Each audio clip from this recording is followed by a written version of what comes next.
ngo dukoramo imijyi. Hategekimana Alex ni umugabo w'imyaka 36, arubatse, afite umugore n'abana 3. Akora imirimo y'ubukorikori yiganjemo gukora amasaro mu mpapuro akurwamo inigi n'amashapure. Anaboha ibikapu, ingofero n'uduseke mu migwegwe, imirimo usanga ngo hari abagabo basuzugura. Nge mbona bitanshuzuguje kuko mu by'ukuri nge ntangira gukora mu makoperative natangiriye ku gaseke twitaga agaseke k'amahoro tuboha imfunzo. Ubwo byaje gukomeza nza kumenya ndetse no kuboha uduseke dukozwe mu migwegwe. Nyuma yo kubona uburyo Hategekimana akunze kandi akora neza ubukorikori, yahuguriwe kubwigisha. Anenga abagabo bagenzi be bavuga ko batakora imirimo nk'iyo akora kandi nta n'ahandi bafite bakura amafaranga nk'ayabona.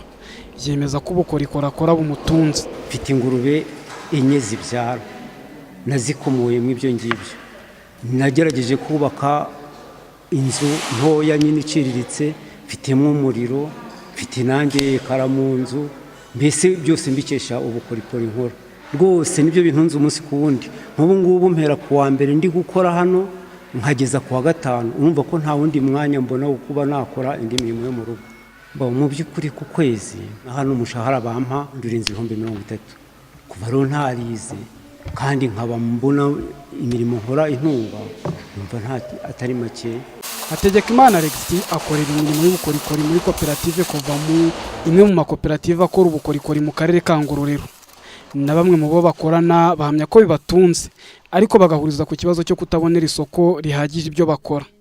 Akarere ka Ngororero gasobanura ko gafasha abanyabukorikori kwitabira amamurikagurisha kugira ngo ibyo bakora bimenyekane.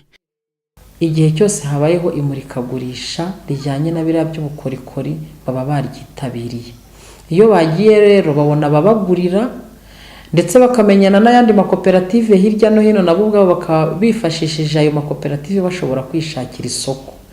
Nkumva n'ibindi byose bishoboka ko twabasha kubakorera twabikora, ariko kugeza uyu munsi naho twari tugejeje.